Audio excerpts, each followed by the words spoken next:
You've been worrying again, haven't you? About your future, your past, your plans that never seem to go the way you imagined. You replay old conversations in your mind, thinking about what you should have said differently. You scroll through messages, waiting for a reply that never comes. You stare at the ceiling at night, trying to plan tomorrow down to the smallest detail, as if that will somehow make it safe. And you tell yourself, I'm just being careful. I'm just trying to be prepared. But deep down, you know that isn't the truth. It's not carefulness, it's fear. Fear that if you don't keep thinking about it, something will go wrong. Fear that if you stop worrying, the world will fall apart without your attention. Fear that if you finally relax, everything you care about might slip away. But the Stoics saw through that illusion long ago. They understood something most people never realize. The real problem isn't what happens to you. It's your need to control everything around you. Think about it. The sun rises and sets every day without your help. The seasons change. People come and go. Life keeps moving forward perfectly, naturally, without you having to control a single part of it. So why do you still fight it? Why do you still believe that your constant worrying is somehow keeping the world together?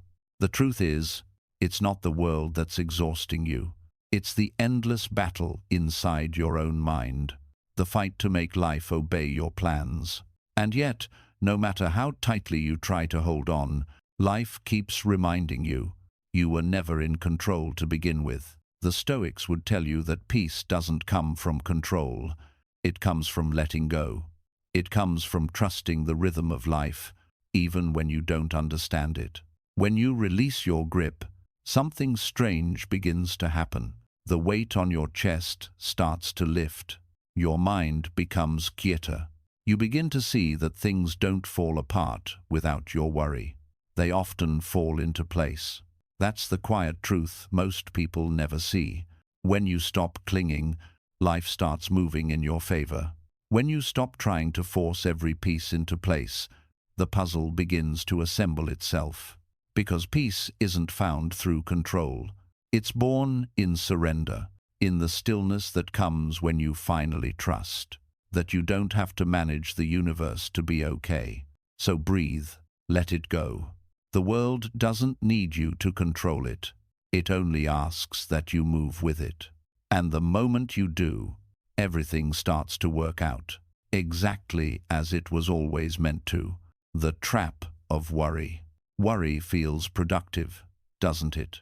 It feels like movement, like you're doing something useful, like every anxious thought somehow prepares you for what's coming. You tell yourself, if I think about every possible outcome, I'll be ready. If I worry enough, I'll stay safe. But deep down, you know that isn't true. Because worry doesn't protect you, it drains you. It doesn't prepare you, it paralyzes you. It doesn't make you strong, it wears you down, one thought at a time. You're not solving problems, you're replaying them. Over and over again. You're trying to relive moments that are already gone, or control futures that haven't even happened. You picture every worst-case scenario, and you call it being careful. But what it really is fear in disguise. Fear dressed up as preparation. You think worrying gives you control, but all it really gives you is exhaustion. You're trying to control the wind instead of adjusting your sail. You're fighting the waves instead of learning how to move with them. And while you're fighting what you cannot change, you're losing the strength to change what you can. The Stoics saw this thousands of years ago. Epictetus said it best. Some things are in our control, others are not. 8 simple words, yet they hold the key to inner freedom. Once you truly understand that, not just with your mind, but with your heart, everything starts to shift. You begin to see how much time you've spent wrestling with shadows, trying to manage what was never yours to manage. You start realizing that your power was never in control. It was in your response. You can't control what people say, but you can control how you respond. You can't control what tomorrow brings, but you can control what you do today. You can't control how the world moves, but you can control how you move within it. And when you shift your focus from control to clarity, from fear to action, something amazing happens. You stop fighting life. You stop resisting the current, and you start flowing with it. Because the truth is, the storm isn't your enemy. It's your teacher. It's your mirror. It's there to remind you that peace was never about calming the storm. It was about learning to stay calm within it. The power of letting go. Letting go doesn't mean you stop caring. It doesn't mean you give up. And it doesn't mean you turn cold or indifferent. It means you finally stop carrying what was never yours to carry. You stop dragging the weight of the past, the mistakes, the regrets, the what-ifs. You stop trying to predict the future, the outcomes, the reactions, the things that were never meant to be controlled. And you stop letting other people's opinions sit heavy on your shoulders. Because every time you try to control what isn't yours, you trade your peace for an illusion. You grip tighter and tighter, thinking that holding on means being strong. But somehow, everything still slips through your fingers. The Stoics understood this better than anyone.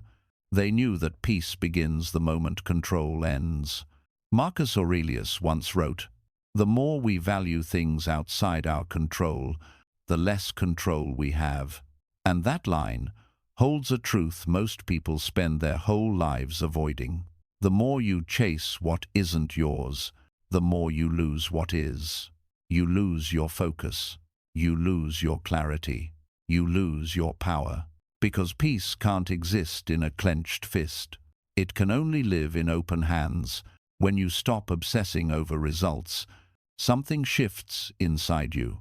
You begin to move with calm confidence. You think clearer. You act smarter. You stop rushing through life, trying to control everything, and you start responding with grace to what comes your way. You realize that real strength isn't loud. It's not about proving anything to anyone. It's quiet. It's the calm that lives in your chest when everything around you feels uncertain. It's the steady voice in your mind that says, "I've done my part. Now I trust the rest will unfold as it should." Letting go isn't weakness, it's wisdom. It's not running away. It's returning to balance. It's the moment you stop chasing control and start trusting yourself, trusting life. And when you do, something beautiful happens. Life begins to move with you, not against you. Doors open that you used to force. Opportunities appear that used to hide. People who drained your energy begin to fade, and peace quietly takes their place. That's where real power lives. Not in the hands that try to hold everything together, but in the mind that knows when to release. Because the moment you let go, you stop trying to control the flow, and you finally learn how to move with it. What happens when you stop worrying? When you stop worrying, you finally start living. You begin to notice the things you've ignored for years. The way the sunlight touches your skin, the quiet rhythm of your breathing, the distant sound of the world moving peacefully around you. You begin to realize that life has always been beautiful. You were just too busy fighting it to see it. All that noise in your mind starts to fade. The endless what-ifs, the constant replay of mistakes, the pressure to plan every detail of tomorrow. It all begins to lose its power. And in that silence, something incredible happens. You start to feel again. You start to think clearly. Your decisions become sharper. Your heart feels lighter. The fog that used to blur your thoughts begins to lift, and suddenly, everything makes more sense. You stop rushing from one fear to another, trying to predict every possible disaster. You stop living in a state of what if, and begin to live in the simple truth of what is. You move slower, but you move with purpose. You speak less, but every word carries meaning.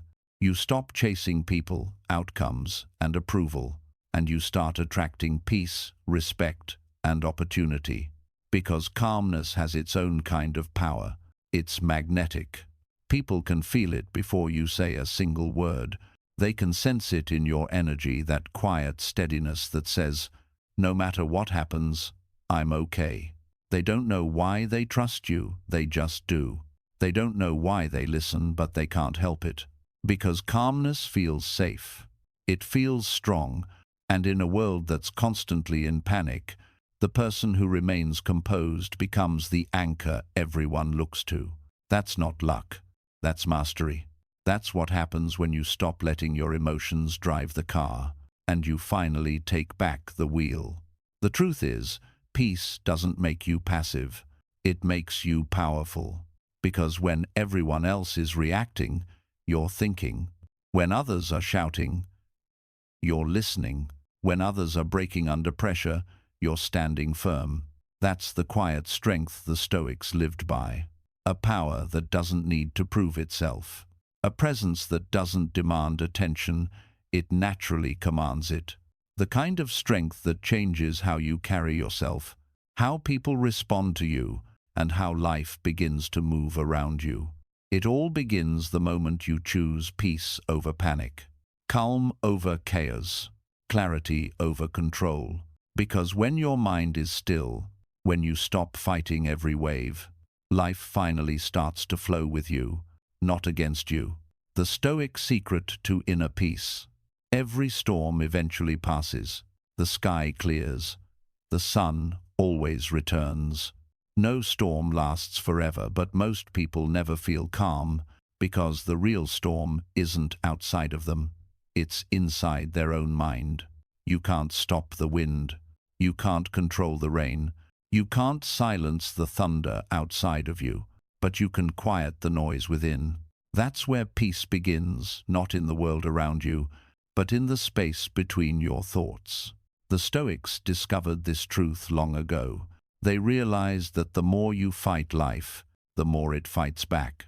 So they lived by a simple rule. Don't waste your energy fighting what you can't change. That's where most of our suffering is born. Not from the events themselves, but from our refusal to accept them. We burn ourselves out trying to rewrite the past, trying to predict the future, trying to make life move on our schedule.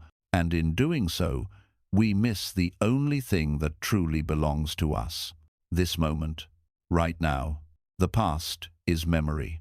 The future is imagination.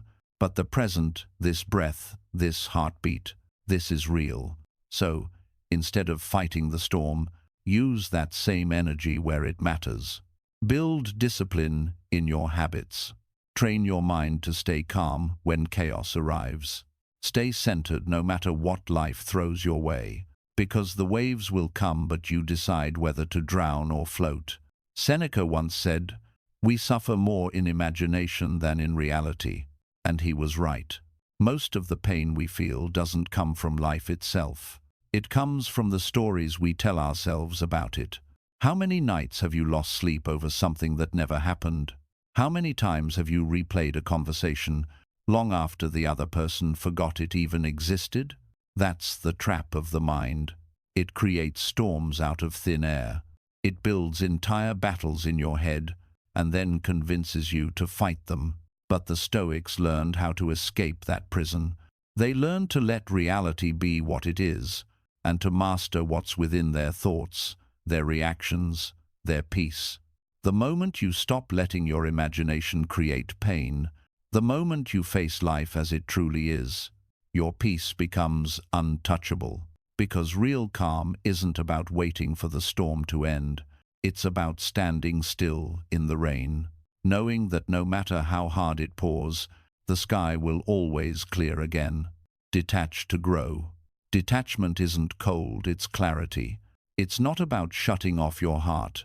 It's about opening your eyes. It means finally seeing things as they are, not as you wish they were. It's understanding that love doesn't mean control, that peace doesn't mean perfection, and that strength doesn't mean never feeling pain. When you detach, you don't stop feeling. You simply stop letting every feeling control you. You stop being a slave to every emotion that rises and falls within you. You stop reacting to every little thing that doesn't go your way. You stop letting anger write your words, fear guide your steps, or anxiety shape your decisions. Instead, you begin to direct your focus, like a warrior who knows exactly where to strike. You move with intention, not impulse. You learn to pause before you respond. You choose your battles carefully, and you protect your energy like it's sacred because it is. The Stoics lived by a simple rule. When something happens, ask yourself, can I control this? If the answer is yes, act with courage. Do what needs to be done. Face it head-on with calm and discipline. Take ownership, take responsibility, and move forward with quiet strength. But if the answer is no, then let it go. Don't fight it. Don't try to twist it into what you want it to be. Don't let it sit in your mind, replaying over and over. Because the moment you give your energy to something you can't control, you hand away your peace, piece by piece. That's how the Stoic wins. Not by controlling the world, but by mastering themselves. By learning when to hold on and when to let go. By choosing calm over chaos. By standing tall, steady, and unshaken, even when life tests every part of them. Detachment isn't distance. It's strength. It's knowing that you can face anything that comes your way, because you've stopped giving your power to the things that don't deserve it. You become your own anchor. You no longer swing wildly with every wave of emotion. You no longer break when others lose control.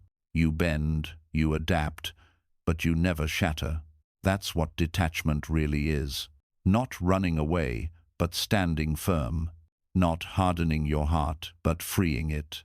It's knowing that nothing outside of you can control what lives within you. And when you reach that state, when you can look at chaos and still feel calm, when you can love without losing yourself, when you can let go without feeling empty, you become untouchable.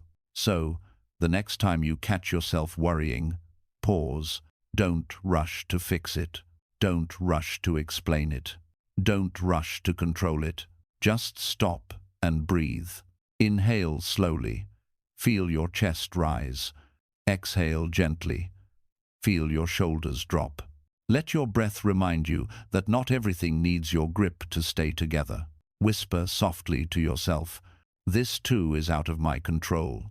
Whatever it is, the delay, the silence, the unexpected turn, the mistake, it's already unfolding exactly as it should. Life doesn't need you to force it. It needs you to trust it. You've done your part. Now let life do its part. Let it go. Act where you can. Accept where you can't. And then wait. Watch.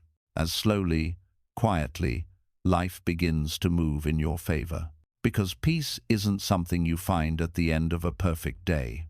It's something you build breath by breath, choice by choice, by refusing to let chaos live rent-free in your mind. It begins the moment you stop fighting life and start flowing with it. The Stoics didn't wait for calm seas to find peace. They stood firm in the middle of the storm. They found stillness not because the world was calm, but because they were. And so can you. So when your mind starts racing again, when your chest tightens with the urge to fix, to control, to plan, pause, breathe, and whisper again, "I release control. I trust the process." Say it until it feels true, because each time you do, you take back a little more of your peace. You remind yourself that not every battle needs to be fought, and not every storm needs to be tamed. Now drop that affirmation in the comments, so others can feel the calm you've just created. Let it ripple outward, one quiet act of surrender at a time. And remember this, you don't have to chase peace. You don't have to hunt for happiness. You don't need to earn stillness. You simply have to stop running from it. Because peace was never missing. It's been waiting patiently, inside you all along. And the moment you finally stop clinging, stop fighting, stop trying to make everything perfect, that's when everything starts to work out, exactly as it was always meant to.